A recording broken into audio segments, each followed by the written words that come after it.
पूर्णात् पूर्णमुदच्यते पूर्णस्य पूर्णमादाय पूर्णमेवावशिष्यते।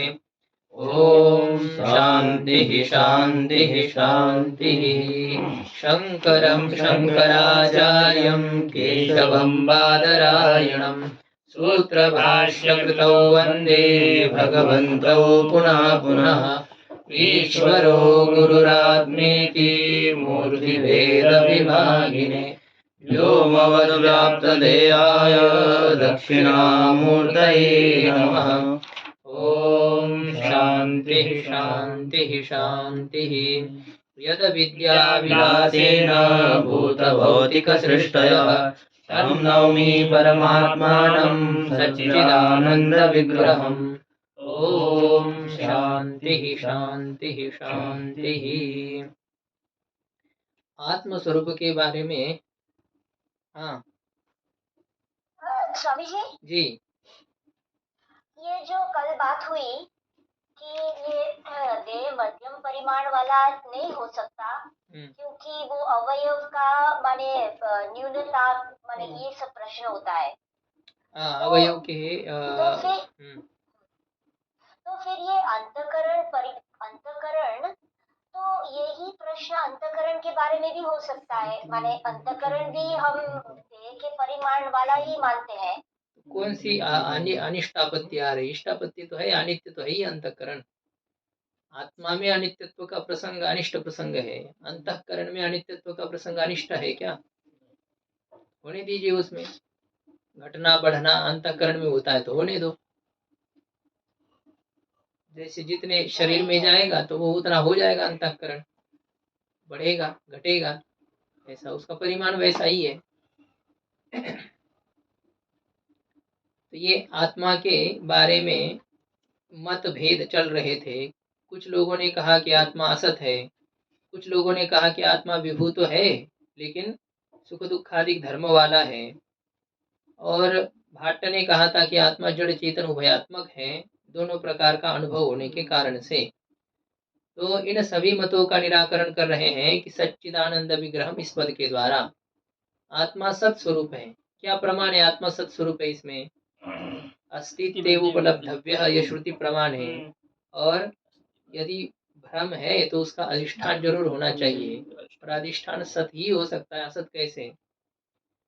तो ये निरधिष्ठान भ्रम का संभव न होने के कारण से, और जो स्तनपान आदि में जो प्रवृत्ति होती है तो उससे भी अन्य जन्म के संस्कार की अनुवृत्ति देखी जाने के कारण से आत्मा को सत्स्वरूप ही स्वीकार करना चाहिए।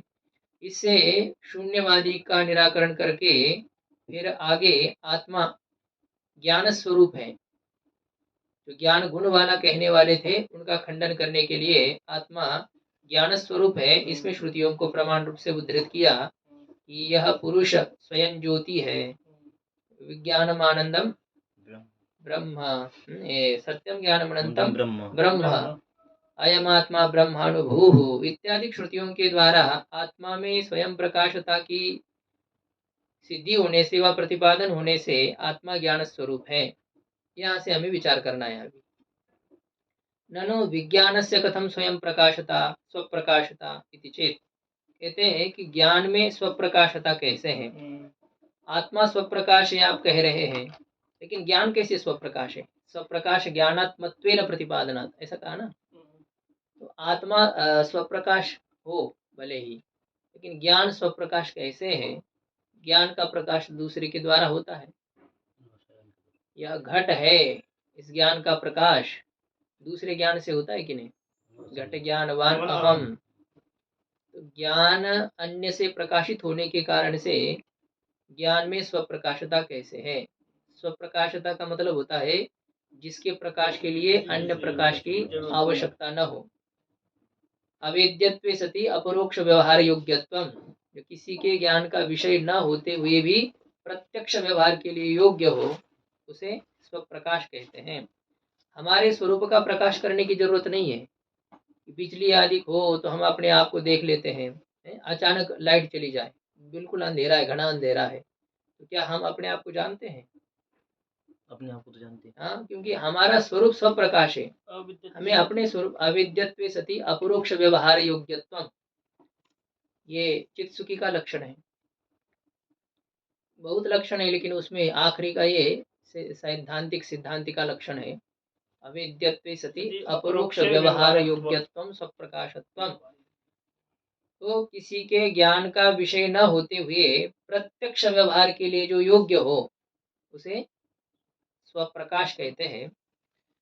तो यह आत्मा स्वप्रकाश है, क्योंकि इसके प्रकाश के लिए किसी के प्रकाश की आवश्यकता नहीं है, और यह सबका प्रकाश करता है, दूसरे को प्रकाशित करता है, खुद के लिए प्रकाश की आवश्यकता नहीं है। आत्मा स्वप्रकाश हो, लेकिन ज्ञान स्वप्रकाश कैसे? ज्ञान में स्वप्रकाशता कथम इति चेत, ऐसा यदि पूर्व पक्षी कहे, सिद्धांत कहता है कि न, ऐसा नहीं कहो। क्यों? क्योंकि विषयात्म विज्ञानानाम त्रयाणाम अपि जड़त्वे जगत आंध्य प्रसंगात। कहते हैं कि विषय, आत्मा और विज्ञान तीनों में भी जड़त्व स्वीकार करने पर जगत में अंधता का प्रसंग आने के कारण से, विषय तो जड़ है ही है, मतलब कोई चेतन नहीं रहेगा। अंधता का मतलब जड़ता, प्रकाश स्वरूप कोई ना कोई तो होना चाहिए ना। तो विषय और आत्मा, नहीं है, देखो आत्मा को भी जड़ मानते हैं, तो विषय जड़ है, आत्मा जड़ है, और ज्ञान में भी जड़ता यदि स्वीकार करेंगे तो तीन ही तो पदार्थ हैं। एक अनात्म पदार्थ विषय है, दूसरा आत्मा है, और ज्ञान है। तो ये इन तीनों में भी जड़ता स्वीकार करने पर, अचेतनता स्वीकार करने पर जगत आंध्य प्रसंगात, जगत में अंधता का प्रसंग आएगा। तो कौन प्रकाशन करेगा फिर? कोई प्रकाश है ही नहीं, सब जड़ है, कोई चेतन नहीं है। जगत में अंधता का, जगत में जड़ता का, ज्ञान रहितता का प्रसंग आ जाएगा। विज्ञानस्य विज्ञानांतर सापेक्षत्वे तस्यापि जड़त्वेन अनवस्थापाताच्च। तो विज्ञान में स्वप्रकाशता कैसे, इस प्रकार की शंका तुम मत करो, क्योंकि विज्ञान को स्वप्रकाश नहीं मानोगे तो जगत में अंधता का प्रसंग आ जाएगा। ये पहला ही तो दिया। और दूसरी बात यह है कि विज्ञान में भी अन्य विज्ञान की सापेक्षता स्वीकार करने पर, एक ज्ञान को अपने प्रकाश के लिए दूसरे ज्ञान की आवश्यकता है, ऐसा स्वीकार करने पर, अब देखो एक ज्ञान का प्रकाशन दूसरे ज्ञान ने किया, अब वह भी तो ज्ञान है, तो उसको भी प्रकाश करने के लिए तीसरा ज्ञान चाहिए। अब वह भी तो ज्ञान है, उसको प्रकाश करने के लिए चौथा ज्ञान चाहिए। तो इस प्रकार से अनवस्था दोष का प्रसंग आ जाएगा, जिसकी कोई समाप्ति ना हो। तो ये ऐसा प्रसंग आने के कारण से विज्ञान में अन्य विज्ञान की सापेक्षता नहीं स्वीकार की जा सकती है। अर्थात विज्ञान पर प्रकाश है, यह नहीं है, अभी तो विज्ञान स्वप्रकाश है, इसे मानना पड़ेगा। अब इसमें युक्ति भी दे रहे हैं, अनुमान प्रमाण प्रस्तुत कर रहे हैं, श्रुति भी कहेंगे। अत्रायम प्रयोग, यहाँ इस विषय में, मतलब विज्ञान अर्थात ज्ञान अन्य ज्ञान के सापेक्ष नहीं है, इसमें अनुमान प्रमाण प्रस्तुत कर रहे हैं। विमतम विज्ञानम, विवाद का विषय भूत जो ज्ञान है, तो वह ज्ञान स्वसमानाश्रय स्वसमान काल स्वगोचर संवेदन विरह प्रयुक्त व्यवहार रहितम न भवति। ज्ञान जो है वह अपने समान आश्रय में विद्यमान, समान आश्रय, तो ज्ञान कहाँ रहता है? चेतन में है। तो जिस चेतन में ज्ञान विद्यमान है, तो उसी ज्ञान का प्रकाशन करने के लिए उसी चेतनस्थ दूसरे ज्ञान की आवश्यकता नहीं है। मैंने घट देख लिया, अब इसका प्रकाशन करने के लिए मुझ में कोई दूसरा ज्ञान होना चाहिए, यह आवश्यक नहीं है ना। हाँ, बात ये देख लेना है। विमतम, ये जो शब्द जोड़ा है यहाँ पर, विवाद का विषय भूत, इसलिए कहा है कि वृत्ति ज्ञान दूसरे से प्रकाशित है, ये सिद्धांत भी मानता है। अंतःकरण का परिणाम स्वरूप जो ज्ञान है, उसका प्रकाशन तो साक्षी के द्वारा होता है, लेकिन साक्षी का जो स्वरूपभूत ज्ञान है वह स्वप्रकाश है, उसके प्रकाश के लिए और प्रकाश की आवश्यकता नहीं है, ये कहना है। न्याय मत में तो व्यवसाय ज्ञान का अनुव्यवसाय हाँ, व्यवसाय ज्ञान ही वेदांत मत में वृत्ति ज्ञान है, और उनका अनुव्यवसाय ज्ञान ये हम साक्षी बोध कहते, साक्षी ज्ञान कहते हैं। वो नहीं समझ पाते साक्षी ज्ञान आदि, वो तो मन से वह ज्ञान उत्पन्न होता है ऐसा कहते हैं। यह घट है, ये ज्ञान तो इंद्रियों से हुआ, घट ज्ञान वाला मैं हूँ, इसका कारण कौन है? मन है, मन से होता है। चाहे जिस इंद्रिय से अपने विषय का ग्रहण करने के बाद में उस ज्ञान और उस ज्ञान के विषय को प्रकाशित करने वाला जो अनुव्यवसाय ज्ञान होता है, उसका कारण मन है, ऐसा नैयायिक कहते हैं। तो साक्षी बोध है ऐसा उनका अभी सिद्धांत नहीं है। तो अनुव्यवसाय ज्ञान को नैयायिक भी स्वप्रकाशी मानते हैं, उसके प्रकाश के लिए दूसरा प्रकाश कोई है ऐसा स्वीकार नहीं करते हैं। क्यों नहीं करते, उनको पूछेंगे तो कहते हैं अनवस्था हो जाएगी इसलिए। तो स्वसमानाश्रय ज्ञान का जो आश्रय है, स्वज्ञान है, विज्ञान स्वेन समानः स्वसमानः स्वसमानः आश्रयः यस्य अन्य विज्ञानस्य तद विज्ञानम स्वसमानाश्रयम। तो स्वसमानाश्रय और स्वसमान काल है जिसका, है ना, अपने ही समान काल में जो विद्यमान है और जो स्व को विषय करने वाला है। तीन चीजें देखो, एक ज्ञान के आश्रय में जो विद्यमान हो, उसी के समान काल में विद्यमान हो, और तीसरी बात जो उसी को विषय करने वाला हो, ऐसा जो दूसरा ज्ञान है। ज्ञान तो विषय में रहेगा ना, वो विषय आश्रय होगा। नहीं, ज्ञान का आश्रय विषय कैसे? विषयता संबंध से ज्ञान वहां रहता है। ज्ञान उत्पन्न कहाँ होगा? आत्मा में होगा ना। मतलब नैयायिक कहेंगे आत्मा में है, या कहते हैं अंतःकरण में है ज्ञान उत्पन्न होता है, अंतःकरण का धर्म है। तो ये लेखनी जिस काल में है ना, तो उसको विषय करने वाला ज्ञान इसी काल में है कि नहीं है? अब ये लेखनी अभी इस समय है, तो उसी समय हमारा ज्ञान उसको विषय कर रहा है। लेकिन इस प्रकार से ज्ञान को विषय करने वाला दूसरा ज्ञान उसी आश्रय में उसी काल में नहीं होता है। मुझे जो ज्ञान हो गया, उस मेरे ज्ञान को विषय करने वाला दूसरा कोई ज्ञान ऐसा नहीं है। क्यों? क्योंकि वो स्वप्रकाश है ना, उसको प्रकाश करने के लिए दूसरे प्रकाश की आवश्यकता नहीं है। तो दूसरा ज्ञान यहाँ नहीं, वही रहेगा, खुद ही रहेगा।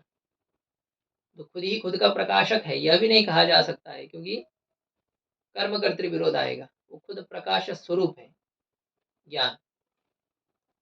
तो ये साध्य क्या है, थोड़ा सा लंबा साध्य है, वह की कुछ विशेष नहीं है।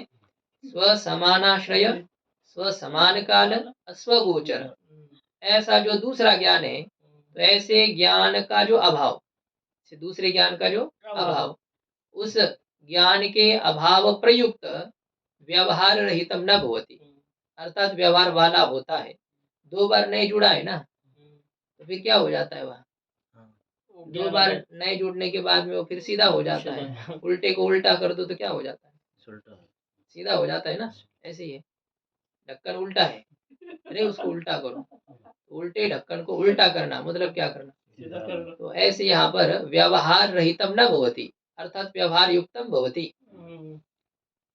तो ज्ञान स्वसमानाश्रय, स्वसमान काल में विद्यमान और स्वगोचर, ऐसे ज्ञान के अभाव से प्रयुक्त व्यवहार वाला होता है। उसको विषय करने वाला दूसरा ज्ञान नहीं है, दूसरे ज्ञान का अभाव है, ऐसा व्यवहार के लिए युक्त है। ये साध्य समझ में आ रहा है? थोड़ा सा घुमा करके, कोई ये नहीं है। स्वसमानाश्रय, स्वसमान काल, स्वगोचर, ऐसा जो ज्ञान, अन्य ज्ञान आ ही जाएगा ना। जब स्व जब जोड़ा जा रहा है तो उसके समान आश्रय में विद्यमान दूसरा ही तो होगा। स्व समान आश्रय है जिसका, स्व समान काल है जिसका, और स्व ही विषय है जिसका, ऐसा जो अन्य ज्ञान उस ज्ञान के अभाव से युक्त व्यवहार वाला है। विवाद का विषय भूत ज्ञान कैसा है? अन्य ज्ञान के अभाव से युक्त व्यवहार वाला है। व्यवहार करना मतलब क्या है? इस ज्ञान को विषय करने वाला दूसरा ज्ञान नहीं है। ऐसे शब्द प्रयोगात्मक, ऐसे ज्ञानात्मक व्यवहार के लिए युक्त है। हेतु क्या दिया? विज्ञानत्वात्, विज्ञान स्वरूप होने के कारण से। दृष्टांत अनंतर व्यवहारियमान विज्ञानवत, बाद में व्यवहार का विषयभूत जो ज्ञान है। अब यहाँ नैयायिकों का दृष्टांत समझना है। अनुव्यवसाय अनंतर व्यवहार का विषयभूत जो अनुव्यवसायत्मक ज्ञान है, एक बार तो व्यवसाय ज्ञान होता है और फिर उसको विषय करने वाला जो दूसरा अनुव्यवसायत्मक ज्ञान होता है। अनुव्यवसायत्मक ज्ञान जानते हैं ना, घट ज्ञानवान अहम, मैं घट ज्ञान वाला हूँ। पहले तो ये मुझे ये ज्ञान होता है कि यह अयम घटः, यम लेखनी, ये लेखनी है, ये लेखनी है, इस ज्ञान को कहते व्यवसाय ज्ञान। और फिर इस लेखनी को मैं जानता हूँ, इस लेखनी को मैं जानता हूँ, इसे कहते हैं अनुव्यवसाय ज्ञान। पहले केवल ये लेखनी, फिर मैं उस ज्ञान वाला हूँ। ऐसे लेखनी के ज्ञान को विषय करने वाला जो दूसरा ज्ञान, पहले ज्ञान ने लेखनी को विषय किया, व्यवसाय ज्ञान ने, और अनुव्यवसाय ज्ञान ने लेखनी को विषय करने वाले ज्ञान को भी विषय किया। यह अनुव्यवसाय ज्ञान हो गया। तो जैसा अनुव्यवसाय ज्ञान, उसमें ज्ञानत्व है, उसमें विज्ञानत्व हेतु है।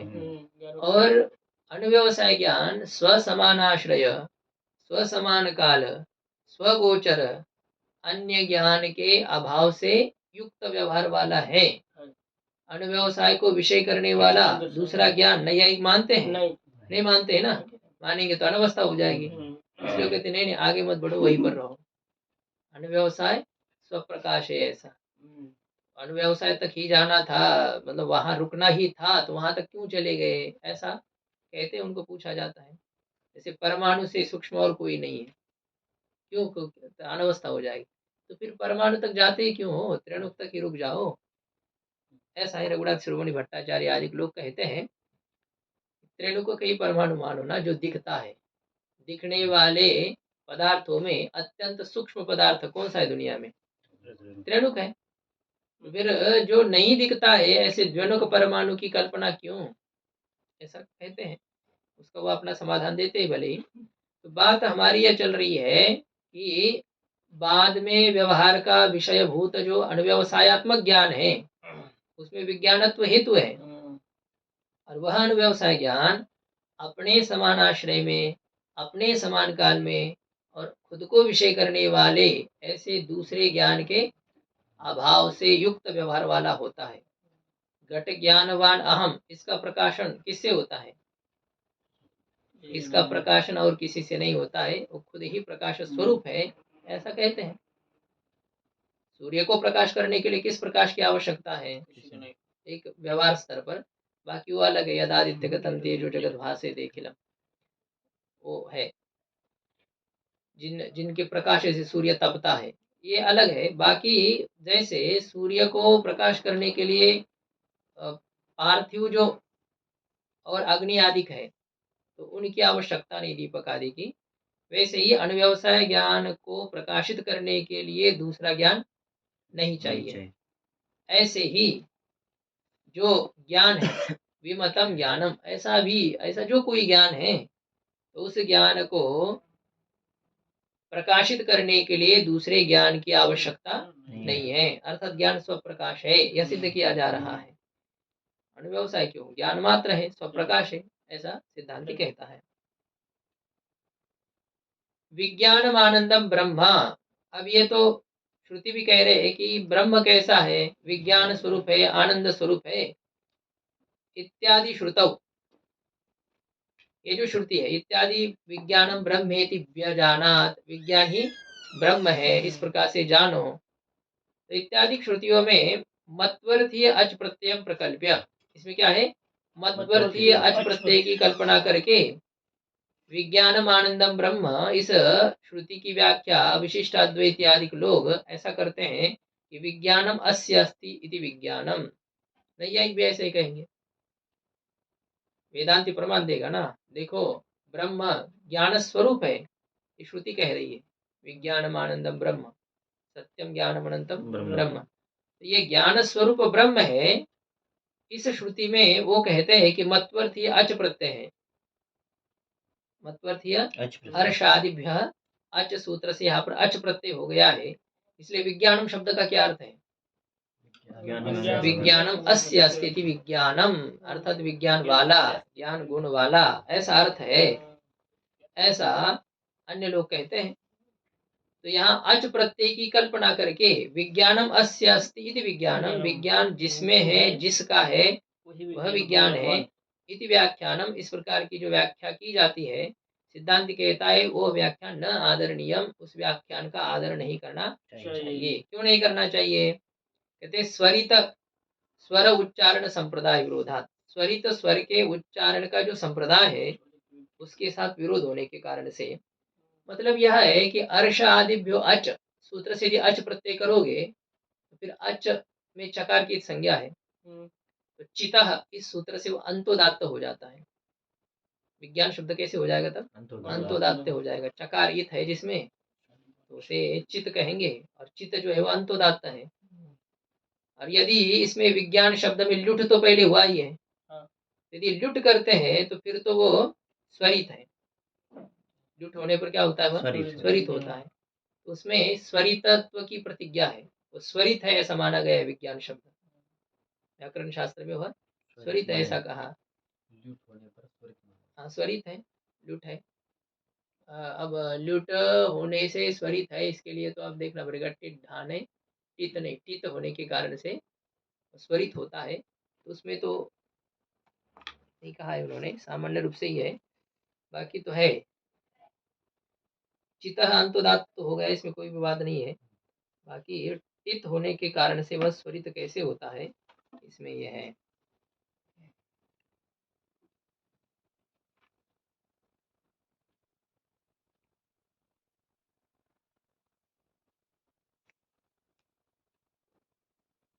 ठीक, इसको तो अब बताएंगे। स्वर का मामला थोड़ा सा सूक्ष्म होता है, वो इतना पकड़ में जल्दी नहीं आएगा।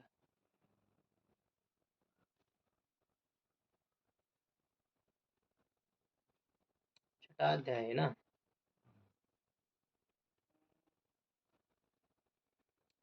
इतना ही इन्होंने कह दिया है कि ये यदि चित करते हैं तो फिर वो अंतोदात्त हो जाएगा।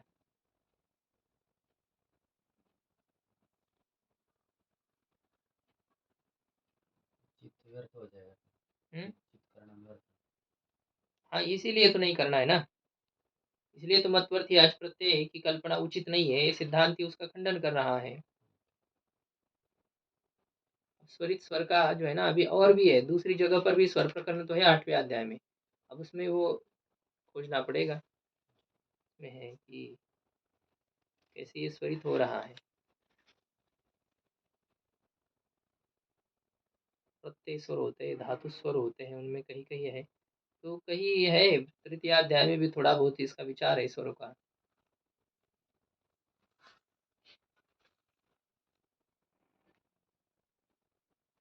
प्रत्यय जो है वो आदि उदात्त हो जाते हैं। जब कोई विशेष स्वर न हो तो आदि उदात्त होंगे, तो आदि उदात्त होंगे तो विज्ञान शब्द से फिर वो स्वरित बनने के लिए है अष्टमाध्याय में कोई सूत्र।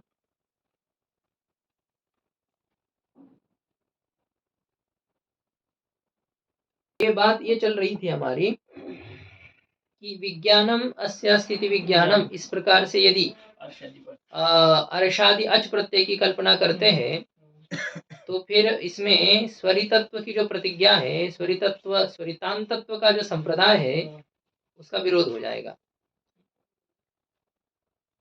और लुट प्रत्यय करने पर फिर तो वो स्वरितता बनी रहती है अखंडित रूप से, स्वरितांतत्व उसमें बना रहता है।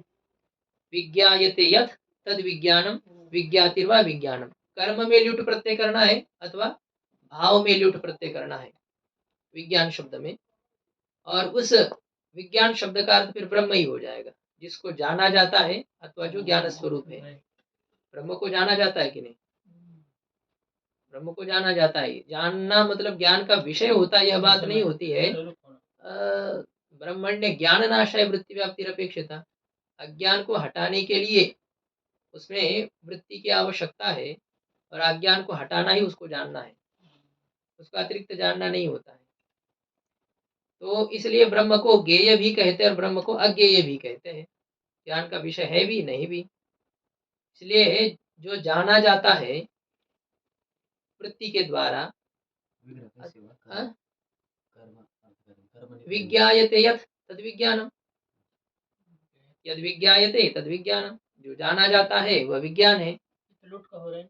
हाँ, लुट का विग्रह है। विज्ञातिर्वा विज्ञानम, अथवा जो ज्ञान स्वरूप है, विज्ञाति ही भाव में लुट प्रत्यय करते हैं तो जो ज्ञान स्वरूप है, जानना ही विज्ञान हो जाएगा, जानना ही विज्ञान है भाव में। और कर्म में जिसे जाना जाता है वह विज्ञान है, जो ज्ञान का विषय है उसे विज्ञान कहेंगे। इस प्रकार से ये लुट प्रत्यय करने पर स्वरितांत संप्रदाय के साथ विरोध नहीं होता है। स्वरित उच्चारण संप्रदाय विरोधा, तो कहते हैं ये मत्वर्थी अच प्रत्यय की कल्पना उचित नहीं है, क्योंकि स्वरित उच्चारण के संप्रदाय के साथ विरोध होने के कारण से। अब ये कोई इतना प्रकृष्ट समाधान नहीं है, क्योंकि स्वर आदि का मामला इतना लोक में आजकल नहीं, जो था जिस समय था वो एक अलग है। यथेंद्र शत्रु स्वरितोपराधात स्वरतोपराधात, वो जो हो गया एक बार हो गया, बाकी अभी इसमें ज्यादा इतना ये महत्व नहीं है। अभी जो व्याकरण बन रहे हैं उन व्याकरणों में इस अंश को हटाया जा रहा है, ये स्वर की प्रक्रिया को। हरिनामामृत व्याकरण उसमें स्वर प्रक्रिया नहीं है, अब वो लगती भी नहीं कोई आवश्यक है, न हम समझ पाते हैं, न कोई आवश्यकता उसकी प्रतीत हो रही है आजकल। शुद्ध शब्द का ही तो उच्चारण नहीं होता है, तो बाकी स्वर आदि को कौन देखे। अब उच्चारण करके दिखाए कोई, ये आकार स्वरित है, ये आकार अनुदात्त है और ये आकार उदात्त है, कोई पढ़ाने वाले आकार अलग अलग उच्चारण करके दिखाए।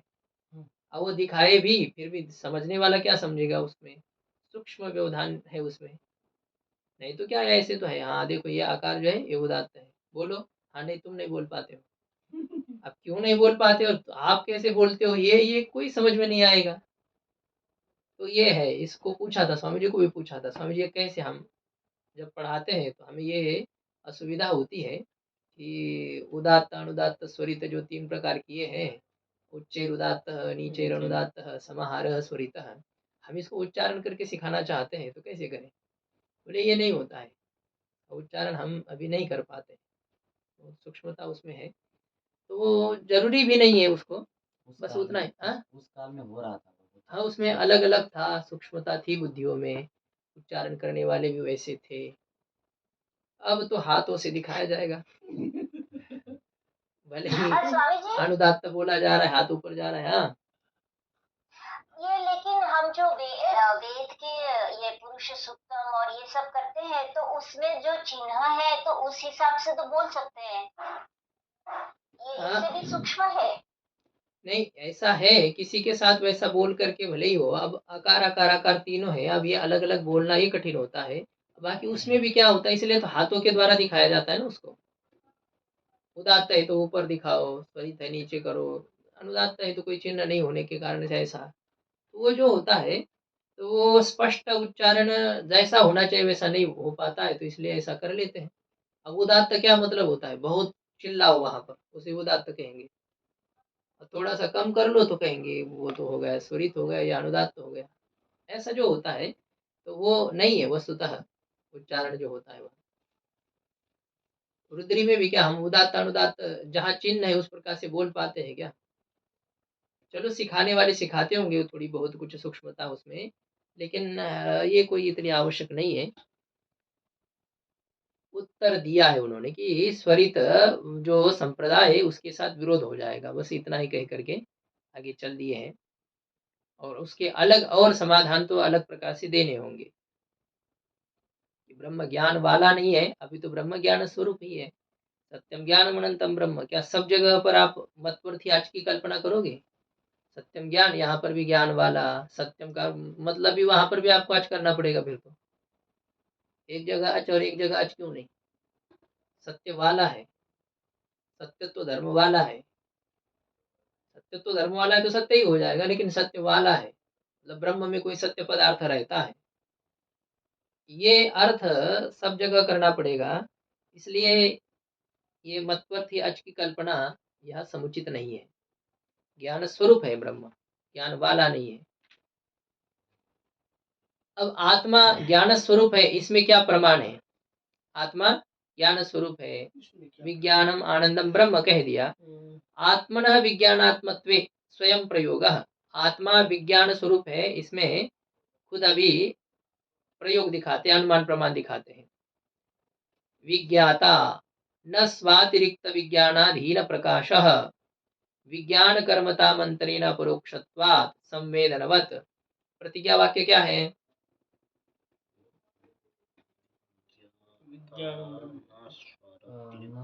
अतिरिक्त विज्ञानाधीन प्रकाश, ये है नहीं, विज्ञाता न स्वातिरिक्त विज्ञानाधीन प्रकाश।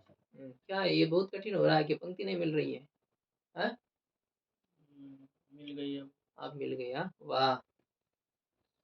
विज्ञाता, विज्ञाता का अर्थ क्या है? ज्ञाता आत्मा, न स्वातिरिक्त विज्ञानाधीन प्रकाश, अपने से अतिरिक्त ज्ञान के अधीन प्रकाश वाला नहीं है। आत्मा अपने से भिन्न ज्ञान के अधीन प्रकाश वाला नहीं है। जैसे ये लेखनी देखो, ये इस लेखनी से भिन्न ज्ञान के अधीन प्रकाश वाली है कि नहीं है? ये बिजली हो तो इसका प्रकाश है, हमारी चक्षु हो तो इसका प्रकाश है, नहीं तो ये खुद का प्रकाश कर पाती है क्या? नहीं, इसका प्रकाश अन्य प्रकाश के अधीन है, इसका प्रकाश अन्य प्रकाश के अधीन है। किंतु आत्मा का प्रकाश अन्य प्रकाश के अधीन है? नहीं है। आत्मा को प्रकाश करने के लिए दूसरे प्रकाश की आवश्यकता है? पहले मैंने कहा ना कि बिल्कुल अंधेरा है, घना अंधेरा है, वहां आप अपने को जानते हो या नहीं जानते हो? जानते। इसका मतलब आपको खुद को जानने के लिए और किसी के प्रकाश की आवश्यकता नहीं है। आपको हाथ नहीं दिख रहा है, आपका देख रहे तो हाथ भी नहीं दिख रहा, इतना घना अंधेरा है, बिल्कुल अंधेरा ही अंधेरा है, आंख होते हुए भी कोई काम की नहीं है। तो भी आप खुद को जान लेते हो या नहीं जानते हो? खुद का तो ज्ञान होता है। आत्मा का प्रकाश करने के लिए दूसरे प्रकाश की आवश्यकता नहीं है। तो ज्ञाता न स्वातिरिक्त विज्ञानाधीन प्रकाश, अपने से अतिरिक्त ज्ञान के अधीन प्रकाश वाला नहीं है। क्यों? विज्ञान कर्मता मंत्रेण अपरोक्षत्वात्, ज्ञान के कर्मता के बिना ही प्रत्यक्ष होने के कारण से। ये लेखनी प्रत्यक्ष है कि नहीं है? लेकिन कब प्रत्यक्ष है? ये ज्ञान का कर्म बनने से प्रत्यक्ष है। हम लेखनीम जानामि, मेरे ज्ञान का कर्म है ये। तो ज्ञान कर्मत्वेन ये प्रत्यक्ष है, ये वैसे स्वरूप से प्रत्यक्ष नहीं है। लेकिन आत्मा जो है वह ज्ञान के कर्मता के बिना अपरोक्ष होने के कारण से, प्रत्यक्ष होने के कारण से, ज्ञाता आत्मा अपने से अतिरिक्त ज्ञान के अधीन प्रकाश वाला नहीं है। दृष्टांत इसमें दे रहे संवेदनवत, ज्ञान ही दृष्टांत है। ज्ञान को प्रत्यक्ष करने के लिए अन्य ज्ञान के कर्मता की आवश्यकता है? नहीं है। अन्य ज्ञान इस ज्ञान को प्रकाशित करेगा तभी ये प्रत्यक्ष होगा, ऐसा है? नहीं। एक दीपक को प्रत्यक्ष करने के लिए, देखने के लिए दूसरा दीपक चाहिए कि नहीं? नहीं। एक दीपक को देखने के लिए दूसरे दीपक की आवश्यकता नहीं है। एक ज्ञान को प्रकाशित करने के लिए, उसका प्रत्यक्ष करने के लिए दूसरे प्रकाश की आवश्यकता नहीं है। तो संवेदन रूपी दृष्टांत में विज्ञान कर्मत्व मंत्रेण प्रत्यक्षत्वम ये हेतु है? बहुत कठिन प्रश्न हो रहे हैं, क्या करें? संवेदन रूपी जो दृष्टांत है, ज्ञान रूपी जो दृष्टांत है, उसमें ज्ञान के कर्मत्व के बिना प्रत्यक्षत्वम ये हेतु है ना हमारा? ये हेतु दृष्टांत में है क्या? क्या धीरे धीरे जा रहा है ये तो दृष्टांत में? हाँ, तो ज्ञान के कर्मत्व के बिना प्रत्यक्षत्वम ये ज्ञान में हेतु है। साध्य है क्या ज्ञान में? ज्ञान अपने से अतिरिक्त ज्ञान के अधीन प्रकाश वाला है? नहीं। अर्थात ज्ञान स्वातिरिक्त विज्ञानाधीन प्रकाश वाला नहीं है। नहीं है तो दृष्टांत में साध्य है? हाँ, क्योंकि यह साध्य अभावात्मक है, तो इसमें स्वातिरिक्त ज्ञान के अधीन प्रकाश वाला न होना ये साध्य है, और ज्ञान ऐसा है। ऐसा है ज्ञान। ज्ञान अपने प्रकाश के लिए दूसरे ज्ञान की अपेक्षा नहीं रहता करता है, इसका मतलब ज्ञान में साध्य भी है। तो हेतु है या साध्य है दृष्टांत में? दोनों है। तो व्याप्ति कैसी बनेगी? यत्र यत्र अपरोक्षित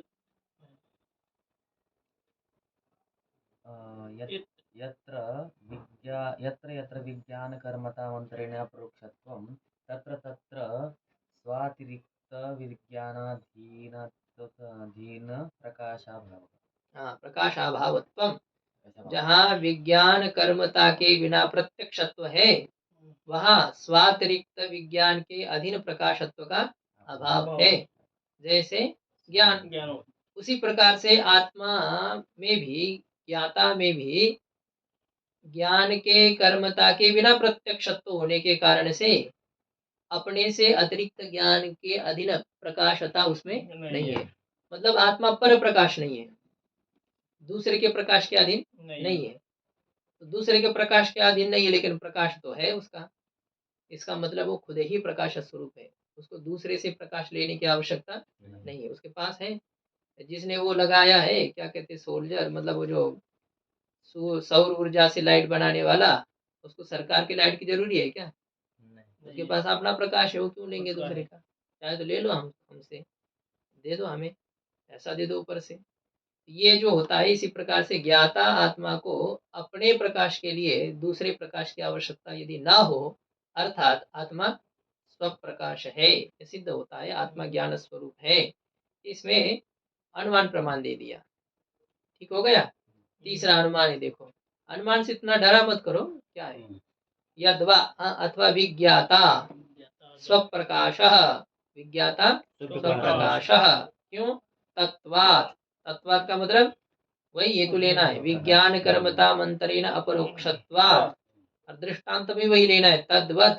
तद्वत मतलब संवेदनवत, ऐसा है। तो यहाँ पक्ष कौन है? विज्ञाता पक्ष है, और साध्य स्वप्रकाशत्वम, ये साध्य है। और प्रतिज्ञा वाक्य विज्ञाता स्वप्रकाशत्व प्रकाशः। हाँ, विज्ञाता स्वप्रकाशः, ये है प्रतिज्ञा वाक्य। हेतु वाक्य क्या है? हेतु वही विज्ञान कर्म कर्मतामन्तरेण अपरोक्षत्वम, ये हेतु है। दृष्टांत संवेदन। अब देखो, हेतु को तो हमने पहले घटा ही दिया था संवेदन में, कि ज्ञान अन्य ज्ञान के कर्मत्व के बिना ही प्रत्यक्ष है।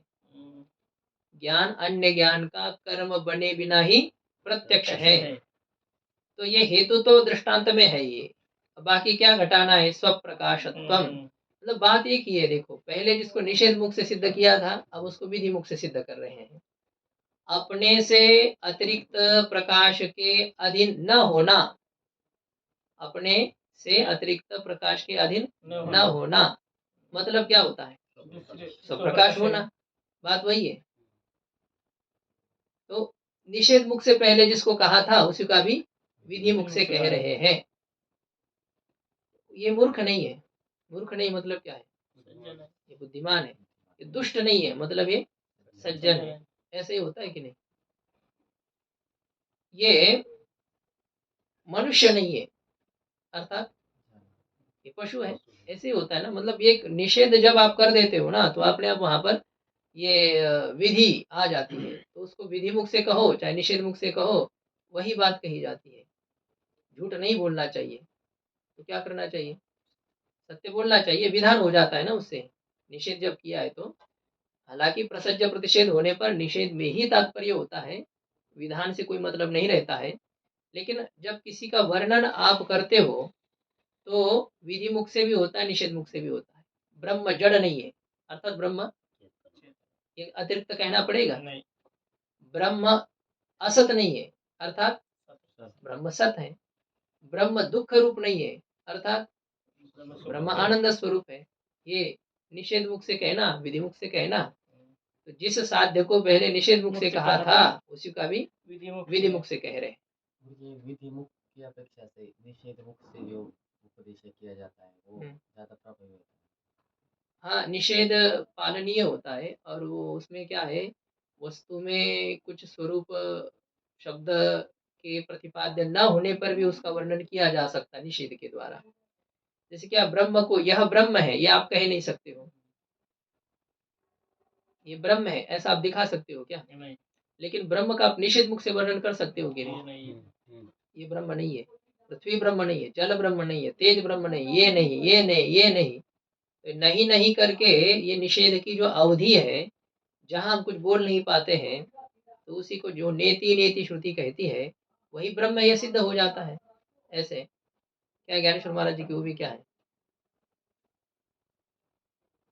मतलब जो स्त्री होती है ना, नूतन विवाहिता स्त्री, वह अपने पति का जैसे निर्देश करती है, कैसे करती है आपके ना, सर हिलाती नहीं है, नहीं है। जैसे उसके पति के ऊपर उंगली उठाई जाती है, तो फिर वो स्मित हास्य करके नीचे देखती है, सर नहीं हिलाती है। तो बाकी के सबके समझ में आ जाता है कि हाँ यही है।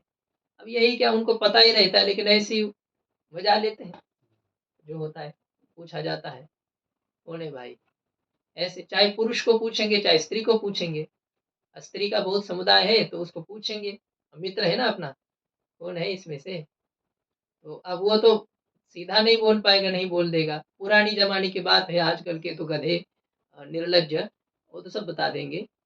और विवाह होने से पहले उनके पास सबको पता रहता कि ये फोटो है, इनके साथ विवाह होने वाला है, ऐसा हो। कभी तो बताने की भी जरूरत नहीं पड़ती है, पता चल जाता है। तो क्या हो रहा था ये हमारा, हाँ ये ज्ञानेश्वर महाराज जी ने वो कहा है, बाड़ा, जो बालिका होती है ना, वो क्या करती है, अपने पति का निर्देश करती है, जैसे न बोले बिना ही वह अपने पति को सूचित करती है कि श्रुति रूपी ऐसी एक वधु है, ये अपने पति, अपने स्वामी जो परमात्मा है, उसका निर्देश यह है ऐसा नहीं कर पाती है, ये नहीं है, ये नहीं है। अब ये नहीं है, नहीं है तो दो ही तो प्रकार के पदार्थ है, मूर्त और अमूर्त। मूर्त और अमूर्त नहीं है तो फिर क्या है, जो बचा है बस वही समझ लो, लेकिन हम उसे यह है ऐसा नहीं कह सकते हैं। इसलिए निषेध मुख की आवश्यकता होती है, जरूरी पड़ती है। जब आप जिसका सीधा सीधा वर्णन नहीं कर पाते हैं, उसका निषेध मुख से कर सकते हैं।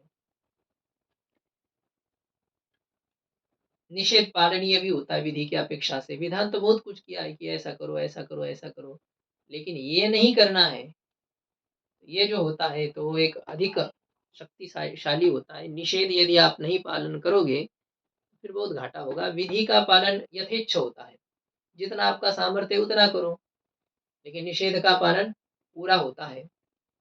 क्या चल रहा था, विज्ञाता स्वप्रकाश है, ज्ञाता स्वप्रकाश है, क्यों, ज्ञान के कर्मत्व के बिना भी प्रत्यक्ष होने के कारण से, और ज्ञान के ही समान इस दूसरे अनुमान के द्वारा आत्मा में स्वप्रकाशता की सिद्धि की गई। हो गया, हाँ। अभी आत्मा स्वप्रकाश है, आत्मा ज्ञान स्वरूप है, इसकी चर्चा हो गई। अब आत्मा आनंद स्वरूप है, इसकी चर्चा करनी है। तो उसके लिए ये अनुमान दिया जा रहा है, 3-4 अनुमान यहाँ पर आ गए हैं, देख लेना है बढ़िया से। जो आप थोड़े से अभी भूल चुके हो ना, कभी कभी भूल जाता है, काफी दिन से अनुमान नहीं आया है, ध्यान दीजिए। आत्मा परमानंद स्वभाव, आत्मा परमानंद स्वभाव, परम प्रेमास्पदत्वात् या पर प्रेमास्पदत्वात्, व्यतिरेके घटवत, या व्यतिरेके न लिखा है, हाँ, व्यतिरेक में घटादि के घट के समान, इत्यादि युक्तिया, ये युक्ति है देखो। आत्मा परमानंद स्वरूप, आत्मा कैसा है, परम आनंद स्वरूप है, उत्कृष्ट आनंद स्वभाव, स्वभाव यानी स्वरूप है। तो आत्मा परमानंद स्वरूप है,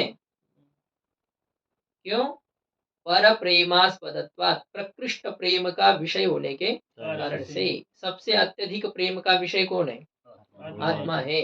अन्य के प्रति जो प्रेम किया जाता है वो किसके लिए किया जाता है, आत्मा के लिए किया जाता है। लेकिन आत्मा के ऊपर जो प्रेम है वो किसके लिए है, हाँ, आत्मा के लिए ही है, वो दूसरे के लिए नहीं है। न वा अरे पत्युः कामाय पतिः प्रियः भवति, आत्मनस्तु कामाय पतिः प्रियः भवति। न वा अरे पत्न्याः कामाय पत्नी प्रिया भवति, आत्मनस्तु कामाय पत्नी प्रिया भवति। नवानि जंगमान्यः कामाय जंगमानि प्रिया भवति आत्मनस्तु कामाय जंगमानि प्रिया भवति। अपने काम के लिए सब दुनियादारी में प्रेम है, जिस समय पता चलेगा हमारे कोई काम की नहीं है, कुचल देंगे, उसको फेंक देंगे, हटा देंगे, ऐसे होता है। अत्यंत प्रेम का विषय आत्मा ही है। सबसे अधिक प्रेम हमारा अपने स्वरूप में ही है। जो बीरबल की भी आपको घटना सुनाई थी, बंदरी तब तक अपने बच्चे को अपने सर पर रखती है जब तक उसके मुंह में पानी नहीं जाता। जैसे उसके मुंह में पानी लग जाता है तो अपने सर का बच्चा उठा करके पैर के नीचे रख करके उसके ऊपर खड़ी हो जाती है। तो जब आखिरी आ जाता है ना, तो अपने को ही बचाने का प्रयास होता है, दूसरे को नहीं, चाहे जितना प्रिय क्यों ना हो। परम प्रीति का विषय आत्मा ही होता है। परम प्रेमास्पदत्वात्, अत्यंत प्रेम का विषय होने के कारण से। कभी ऐसा भी देखा जाता है, मैया अपने बच्चे को बचाने के लिए स्व की भी जान देती है, ऐसा लगता है कि नहीं? ऐसे होता है। लेकिन वो तब तक है ना, उसको लगता है कि वो जो मृत्यु की पीड़ा जब तक सामने नहीं आती ना, तब तक वो कर लेती है। और जैसे मृत्यु उसको झेलनी पड़ती है ना, तब उसको पश्चाताप होता है कि अरे मैंने क्यों इसके लिए जान दिया, मुझे तो नहीं देनी चाहिए थी। ऐसा ही होता है उस समय जब खुद को मरना पड़ता है। तब पहले भले उस कूद गई हो उसके लिए। परम प्रीति का विषय आत्मा ही होता है। तो यत्र यत्र पर प्रेमास्पदत्वम तत्र तत्र आनंद स्वरूपत्वम, परमानंद स्वरूपत्वम। क्या दृष्टांत देगा? अन्वय दृष्टांत दे करके दिखाओ। नहीं है, कोई नहीं। कोई ऐसा परम प्रीति का विषय नहीं। आप तो हमें बहुत अच्छे लगते हो ऐसे। अरे कुछ नहीं, अच्छे कुछ ये कहने भर के लिए है। मोह आसक्ति का जो प्रेम होता है ना, ये तो 1-2 साल में पता चलता है कि नहीं? नहीं चले जाते ना फिर। एक दृष्टांत दिया वो डिवाइस क्या कहते हैं उसको? डिवोर्स, डिवाइस डिवाइस, तलाक। तो डिवोर्स, होता है डिवोर्स। डिवोर्स। अच्छा ठीक है, जो है हिंदी में क्या तलाक। हिंदी में उर्दू है तो उर्दू हिंदी और अलग नहीं कोई। हमारे मराठी में कहते घटस्फोट, घट का स्फोट हो गया, अलग हो गए।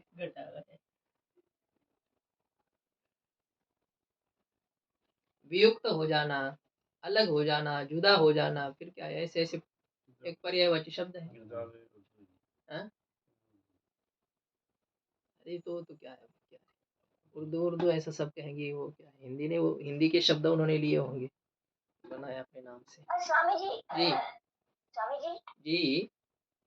ये अलग अलग विषय है, लेकिन मैंने सुना है कि ये हमारे माने संस्कृत में तलाक जैसा कोई शब्द ही नहीं है। माने ये चीज हमारे संस्कृति में है ही नहीं। हाँ, ये तो होता नहीं। एक बार विवाह यदि हो चुका है ना, तो वो होता ही नहीं है, वो अलग होने की बात ही नहीं है।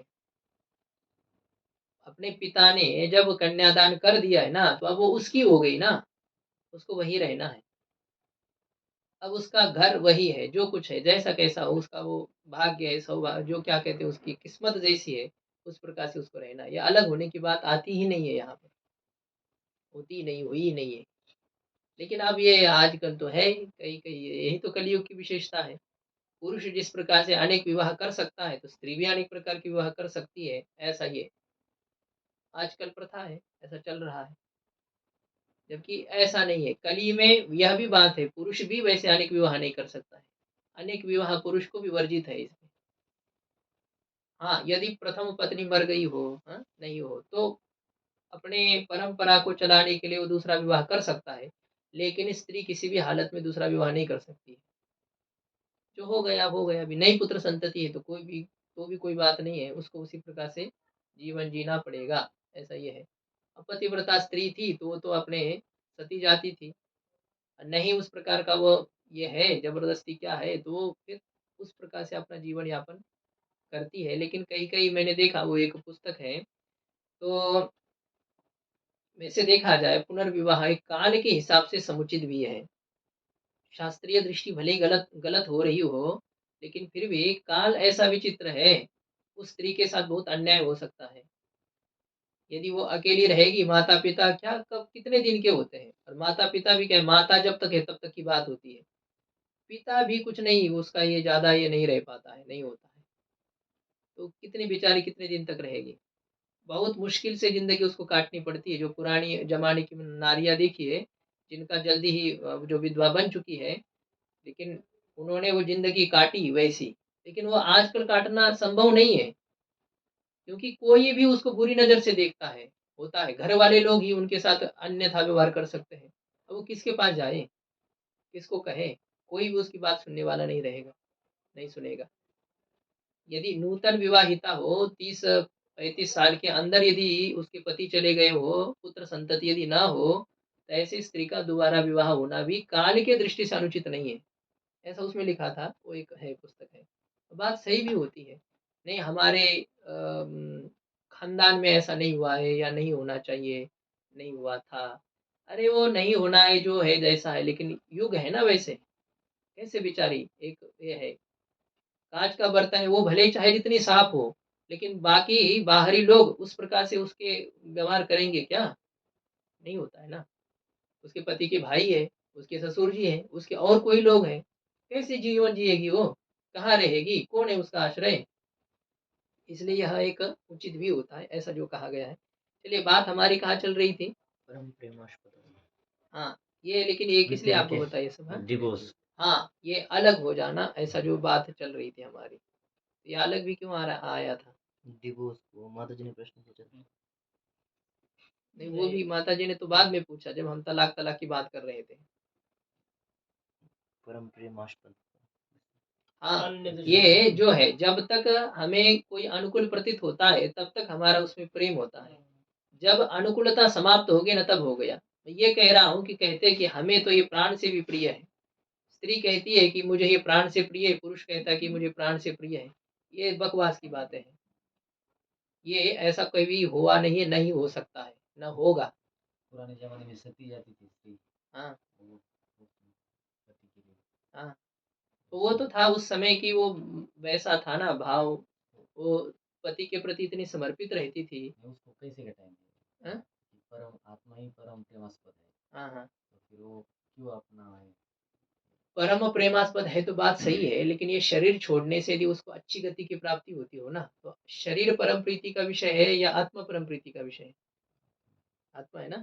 तो वो अपने लिए उसका कल्याण होगा ना, उत्कृष्ट गति की उसको प्राप्ति होगी। यहाँ तक कि पुरुष भले ही भ्रष्ट चरित्र हो, लेकिन स्त्री यदि इस प्रकार से सती जाती है, तो उसको भी अच्छी गति प्राप्त होती है। जो क्या तुलसी, वृंदा का पति क्या था? जालंधर दैत्य। विष्णु भगवान के द्वारा भी मारा नहीं जा रहा था, युद्ध में कभी पराजित होता ही नहीं था वो, सब इंद्रादिक देवता भग गए थे। क्यों? उसकी पत्नी बहुत पतिव्रता थी। उस पतिव्रता पत्नी के सामर्थ्य से वो कभी युद्ध में हारता नहीं था, हमेशा उसका विजय होता था। तो एकमात्र उपाय बचा था अभी कि वृंदा का चारित्र्य भ्रष्ट हो जाए, पातिव्रत्य भंग हो जाए। अब पातिव्रत्य भंग कैसे होगा? तो जो हरकत इंद्र ने की थी, वही भगवान विष्णु ने की है। इंद्र जैसे अहिल्या के लिए गौतम ऋषि का रूप धारण करके चला गया, उसी प्रकार से भगवान जालंधर दैत्य का रूप धारण करके चले गए और उसका पातिव्रत्य भंग किया। जब उसको पता चला तो उन्होंने शाप दे दिया, वृंदा ने भी, तुमने इस प्रकार से ये कर दिया। तो जो राम जी का अवतार है उसमें भी ऐसा ही वृंदा का भी शाप है, मेरे पातिव्रत्य का भंग करने का प्रयास किया तो आपकी पत्नी के साथ भी इसी प्रकार का खिलवाड़ होगा। रावण जा करके, अब वो ये है कि पातिव्रत्य भंग नहीं हुआ स्त्री का ना, सीता जी का, फिर भी क्या है, अब स्पर्श करना भी तो है ना। स्पर्श तो किया ही रावण ने उनको, किसी भी प्रकार से हो। तो वो तो एक था, रावण यदि जबरदस्ती करता तो रावण ही मर जाता, या सती थी जानकी जी, यदि चाहती तो उसी समय जला करके भस्म कर सकती थी। पतिव्रता में सीता जी का नाम है कि नहीं? अहिल्या, द्रौपदी, तारा, सीता, मंदोदरी तथा पंचैतानि स्मरण नित्यम महापातक नाशनम जो है, तो ये पंचकन्या स्मरे स्मरे नित्यम, 5 कन्याओं में सीता जी भी है। और कन्या का ये सामर्थ्य होता है, मतलब जो सती नारी होती है, वो केवल संकल्प भी करिए ना, जल करके नष्ट हो जाता, भस्म हो जाता है। दमयंती, नल दमयंती के कथा में आता है कि जब नल के ऊपर वो कली सवार हो गया, सब हार गए द्यूत में, और जंगल की ओर उनको निकाल दिया गया, कोई खाने के लिए भी देने के लिए मना कर दिया था। जंगल में रहते थे और बस दोनों के शरीर पर एक-एक वस्त्र है, सामान्य वस्त्र। पुत्रों को तो पहले मामा के यहाँ भेज दिया है। दोनों ही अभी अकेले जंगल में, कोई खाना-पीने के लिए कुछ भी चीज़ नहीं है। अब उसी समय कली ने ऐसा ये कर दिया कि एक पक्षी का रूप धारण किया।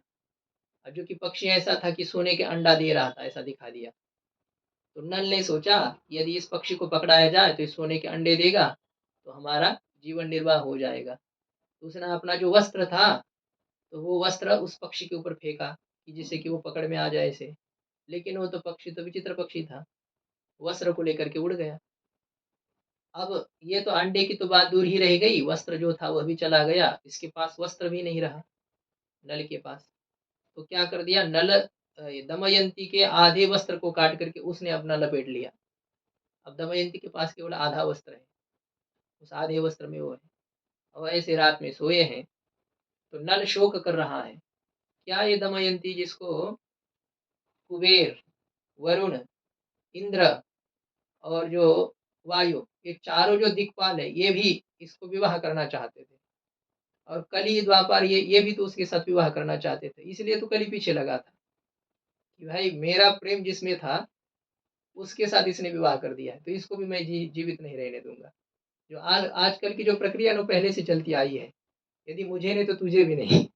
ऐसा जो अब ये स्थिति ऐसी पर नल नल राजा है, शोक कर रहे बेचारे। कितनी बार समझाया दमयंती को, तुम अपने मायके में चली जाओ, मैं अपना जो प्रारब्ध है कुछ सिद्ध उसको भोगता हूँ। उसने कहा कि नहीं, ये नहीं हो सकता है। आप चाहे जैसे जिधर उधर घूमे और मैं आराम से अपने मायके में रहूं, ये मेरे से नहीं हो सकता है। कितने समझाने पर भी नहीं समझी। तो नल राजा ने क्या किया, वो जब सो गई थी रात में, तो वो वस्त्र तो अलग अलग काट ही दिए थे उन्होंने। तो राजा निकल गया वहां से, रातों रात निकल गया, उसको कोई पता भी नहीं लगा। तो वो सुबह सुबह चिल्लाने लगी, रोने लगी, कहाँ गए कहाँ गए, उपहास कर रहे हैं आप, यहीं पर कहीं छिपे हैं। लेकिन कहा नल राजा तो निकल गए थे। तो उसी समय क्या हो गया, ये इधर उधर खोज रही थी, तो एक अजगर ने दमयंती को निगल लिया। निगल करके कमर तक उसने निगल लिया था। कह रही बहुत अच्छा है, ठीक है, ये शरीर छूट जाए भले ही, क्योंकि ऐसे जीने में क्या अर्थ है। अपने पति के बिना जीवित रहना, स्त्री के लिए क्या जीवित रहना होता है। ठीक है, ऐसा ही शरीर छूट जाए। तो अब जब अजगर ने दबाया तो फिर तो थोड़ा सा शरीर की कष्ट तो होता ही है, तो चिल्लाई। तो एक वहां पर जो व्याध था, उस व्याध ने देखा, आया और तलवार से अजगर के टुकड़े कर दिए। तो अजगर तो मर गया, ये सुरक्षित बाहर निकल गई। लेकिन फिर उसकी दृष्टि दमयंती की तरफ चली गई। इतनी सुंदरी तो थी दमयंती, देवता जिसको चाहते होंगे, तो अब समझिए ना आप क्या बात है। वो कोई यहाँ की इस लोक की सुंदरी होगी क्या, जहाँ अलग अलग वो सब रसायन यूज करके जो सुंदरी दिखाती है, तो वो उस प्रकार की तो थी नहीं। वो उसको कहा कि तुम चलो हमारे घर पे, या वहाँ है, तुमकी सब व्यवस्था तुम्हारी कर देते हैं ऐसी वैसी। तो ये जब दमयंती ने देखा, और दमयंती के मन में, या दमयंती समझ गई कि इसके मन में अच्छे विचार नहीं है, कुत्सित विचार कर रहा है, मुझे ले जाना चाहता है, मुझे पत्नी बनाना चाहता है, तो वो समझ गई, पतिव्रता तो थी ही। तो उन्होंने कहा कि यदि मैं मन से भी नल के अलावा किसी का विचार नहीं करती हूँ, नहीं सोचती हूँ, तो ये अभी जल करके खाक हो जाए, नष्ट हो जाए। तो बस उसने ऐसे संकल्प करते ही वो नष्ट हो गया, जल गया, वो जीते जी जल गया, वो जो व्याध था, जो उसको कुत्सित दृष्टि से देखता था। तो मैं बात ये कह रहा था कि यदि नारियां सती हो ना, तो किसी की हिम्मत नहीं उसकी तरफ कुत्सित दृष्टि से देखने की। लेकिन अब यही हो जाता है, थोड़ी बहुत विचारों की उनकी कमती हो जाती है, और फिर दूसरे पुरुष उसका लाभ उठा लेते, या हो जाता है, जबरदस्ती भी किसी के साथ हो भी जाती है ना, तो ऐसा ऐसा हो जाता है। इसलिए बात हमारी ये चल रही थी कि तलाक की बात हमारे शास्त्र में है नहीं वस्तुतः। दूसरा विवाह पुनर्विवाह स्त्री का होता ही नहीं है। और यदि ऐसा हो, पति यदि चला गया हो, तो तब की बात हो सकती है कि उसके लिए ऐसी व्यवस्था है।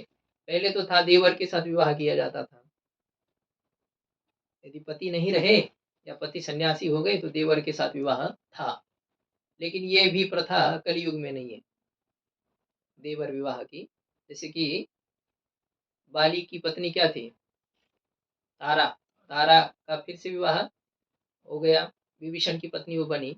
तो वो तो एक अलग उस युग की बात थी, जैसी थी राम जी के कहने से, वह भगवान कहे तो अब उसको कौन क्या कह सकता है। पहले से मैंने आपको बोला था कि बड़े लोग जो कहते हैं वही धर्म हो जाता है। अब उसके ऊपर उंगली आप उठा नहीं सकते हो, ऐसा ही होता है। बाली की पत्नी, हाँ, बाली की पत्नी थी तारा। सुग्रीव की पत्नी वो हो गई या हाँ, हो गई विभीषण की?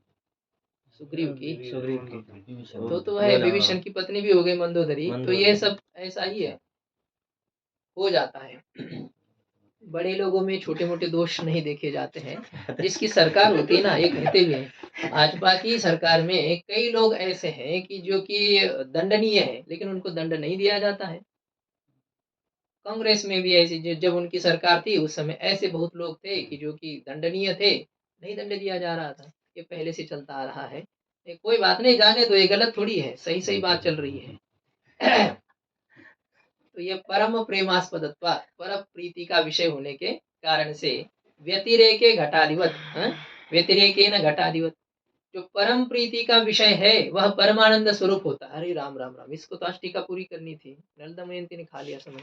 तो परम प्रीति का विषय, यत्र यत्र परम प्रीति विषयत्वम तत्र तत्र परमानंद स्वरूपत्वम, अन्वय कोई दृष्टांत है? नहीं है। हाँ, नहीं है, दुनिया में अभी तक न हुआ है, न होगा, न है अभी, केवल आत्मा ही। व्यतिरिक्त देना तो द्रव्य देना चाहिए था। क्या देना चाहिए? द्रव्य दी। हाँ, तो घट दिया है तो क्या है, आपको समझ लो ना, कोई भी ले सकते। ले लो ना, आपको जो देना है लो, जो लेना है वो है सत्यम परम धीमहि, आप चाहे जिसका ध्यान करो। ऐसे हाँ? ये बोला हीरे जवाहर देना। अच्छा। यत्र परमानंद स्वभावत्वा भाव तत्र परम प्रीति विषयत्वा भाव, ऐसी है। थोड़ा बहुत तो लालच आ ही जाए, हीरे जवाहरत कहेंगे तो, नहीं नहीं, परम प्रीति का विषय है। व्यतिरेक दृष्टांत इति युक्त्या इत्यादि युक्ति के द्वारा, और आनंदो ब्रह्म इत्यादि श्रुत्या च आनंदात्मकम, और आनंदो ब्रह्म व्यजानात इत्यादि श्रुति के द्वारा ब्रह्म कैसा है? आनंद स्वरूप है, इस प्रकार का अर्थ है। जड़ा जड़ात्मकत्वम तो विरोधादेव न संभवती, जड़ चेतन उभय स्वरूपता तो विरोध होने के कारण से ही संभव नहीं है। दोनों कैसे हो सकते हैं? ये प्रकाश स्वरूप भी और अंधकार स्वरूप भी है, ये नहीं हो सकता है ना। हाँ, सावयव यदि हो तो कुछ अवयव में ऐसा है, कुछ अवयव में वैसा है, ये भी हो सकता है। ये बुद्धिमान भी और मूर्ख भी है। क्यों? बोले इस विषय में उसको बिल्कुल जानकारी नहीं, इस विषय में बहुत जानकार है। व्यवहार में शून्य है और इस शास्त्र में निपुण है, या शास्त्र में शून्य है, व्यवहार में कुशल है। तो वह मूर्ख भी है और बुद्धिमान भी है। लेकिन विषय भेद ना हो, निरवय हो, तो उसमें उभय स्वरूपता नहीं रह सकती है। ये पशु भी है और ये मनुष्य भी है, ये हो सकता है क्या? हो सकता है। मुख्य रूप से मनुष्य है, गौण रूप से पशु है, ये हो सकता है, उसमें क्या है। बाकी एक में ही ऐसे निरवय में इस प्रकार से नहीं होता है। जड़ा जड़ात्मकत्वम तो विरोधातेव न संभवति, एतेन तार्किकादि मतम निराकृतम पराकृतम। इससे क्या है? तार्किक आदि का मत भी खंडित हो गया, जो ज्ञान आदि गुण वाला कहते हैं आत्मा को। तत्व ज्ञान निवर्त्यत्व बोधयितुम प्रपंचस्य जीवाश्रित अज्ञान कल्पितत्व दर्शयति। अब तत्व ज्ञान के द्वारा निवर्त्य है, ये जो प्रपंच है तो वह तत्व ज्ञान के द्वारा निवृत्त करने योग्य है। इसको जनाने के लिए प्रपंचस्य जीवाश्रित अज्ञान कल्पितत्व, प्रपंच में जीव में आश्रित अज्ञान की कल्पितता है, जीव में आश्रित अज्ञान से कल्पित है, इस प्रकार से दिखाते हैं। कल जो आया था ना कि इसी से त्वम पद को भी सूचित किया गया, यद विद्या विलासी न भूत भौतिक सृष्टय। तो यद से आप यदि परमात्मा लेंगे तो त्वम पद तत्पदवाच्य का विचार हो गया, और यदि यद पद से आत्मा को लेंगे तो फिर त्वम पद वाच्य की चर्चा हो जाएगी।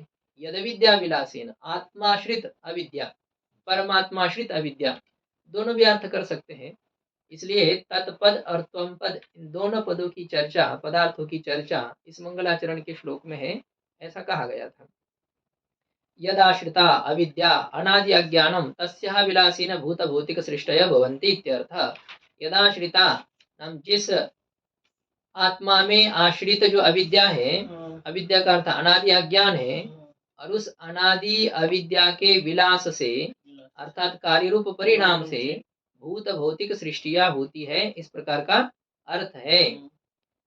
ये तो हो गया वाच्यार्थ, त्वम पद का वाच्यार्थ हो गया। और लक्ष्य पक्षे तो तम परम ज्ञानादि समस्त उपाधि विलक्षणम आत्मानम नवमी।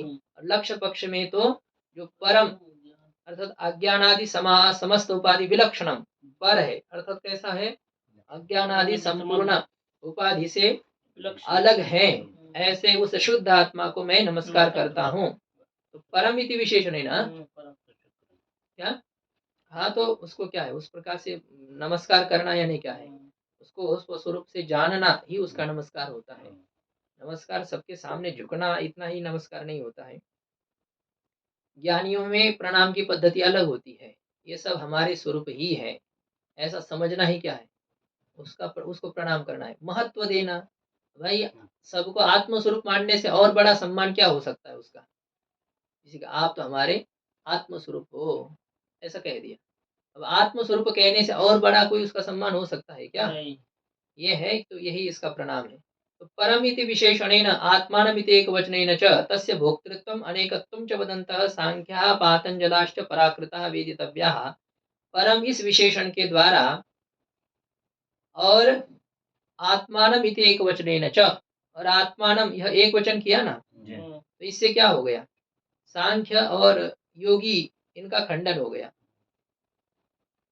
ऐसा कहने से तस्य भोक्तृत्वम, आत्मा परम है, परम का तो भोक्ता थोड़ी है, तो परम इस विशेषण से आत्मा के भोक्तृत्व का निराकरण हो गया। और आत्मानम इस एक वचन के द्वारा अनेकत्व का निराकरण हो गया। तो सांख्य लोग और योगी लोग आत्मा में भोक्तृत्व और अनेकत्व कहते हैं, कहते कि नहीं? तो ये आत्मा में भोक्तृत्व और अनेकत्व कहने वाले जो सांख्य है और उनके ही छोटे भाई पातंजल है, योगी है, तो वे भी निराकृत हो गए, ऐसा समझना चाहिए। और शिष्टम तत्पद लक्ष्यवद योजनीयम, बाकी बचा हुआ जो है वो तत्पद लक्ष्य के समान ही उसकी योजना करनी चाहिए।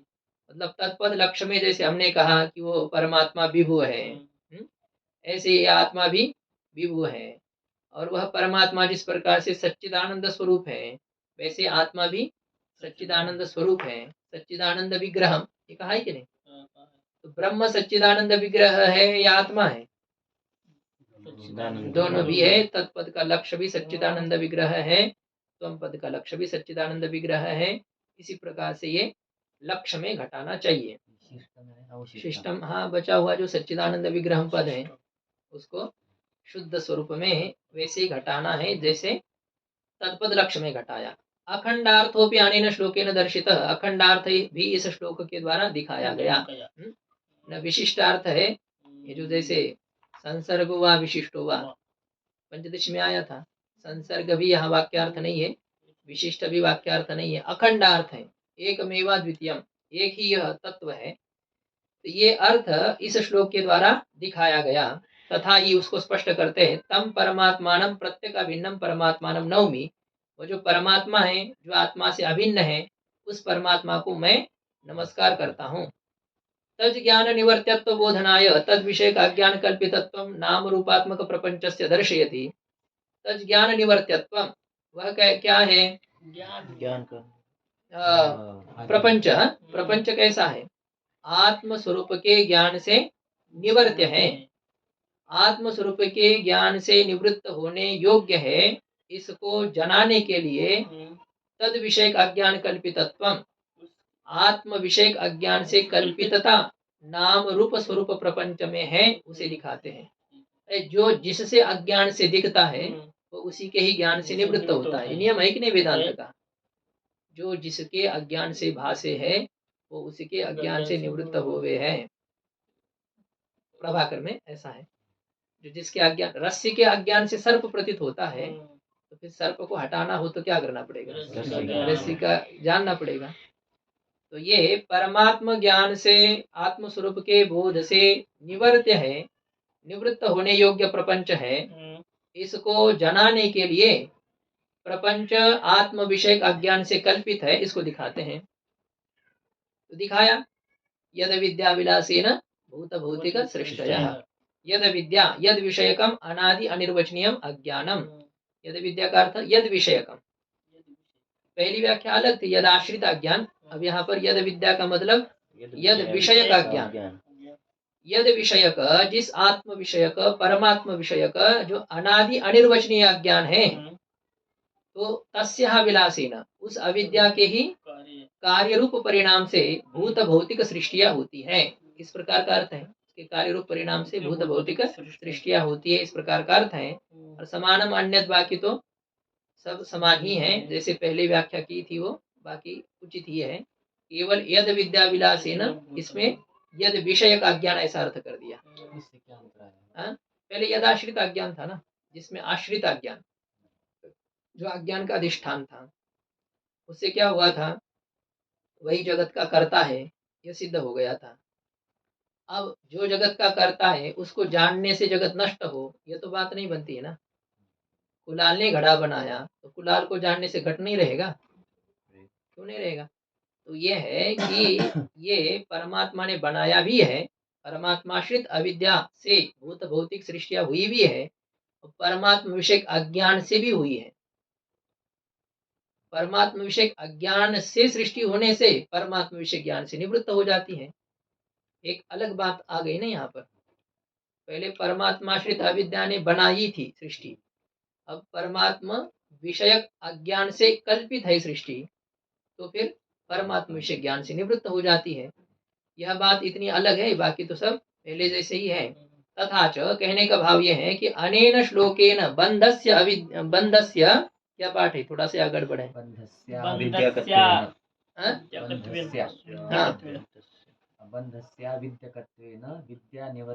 हाँ ठीक है, तो अनेन श्लोकेन बंधस्य आविद्यकत्वेन विद्या निवर्त्यत्वम, यहाँ नहीं ठीक पाठ। तो इस श्लोक के द्वारा बंध में आविद्यकत्व होने के कारण से, बंध में अविद्या कार्यत्व होने से विद्या निवर्त्यत्वम, विद्या के द्वारा उसमें निवृत्त होने की योग्यता है। तो ये निवृत्त होने की योग्यता तत्वम पद अखंडार्थत्वम प्रदर्शयता, ये इस श्लोक के द्वारा बंध में आविद्यकत्व होने से विद्या निवर्त्यत्व है। तत्वम ऐसा ही आगे ना, तत्वम पदाखंडार्थत्वम प्रदर्शयता, पादाखंडार्थत्वम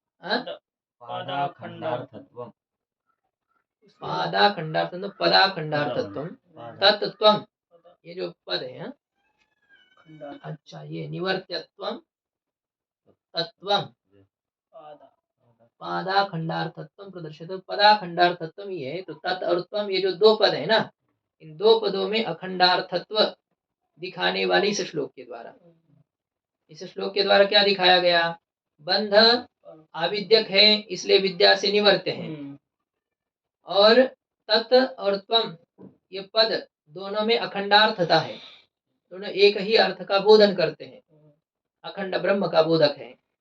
ये तत् और त्वम पद, इन दो पदों में अखंडार्थत्व को दिखाने वाले इस श्लोक के द्वारा दो बातों को सूचित किया गया। जीव ब्रह्मणो ऐक्यमेव अज्ञातम सद विषय, जीव ब्रह्म की एकता ही अज्ञात होकर के विषय है। अज्ञातम सद प्रयोजनम, वही जब ज्ञात हो जाती है तो वही प्रयोजन है।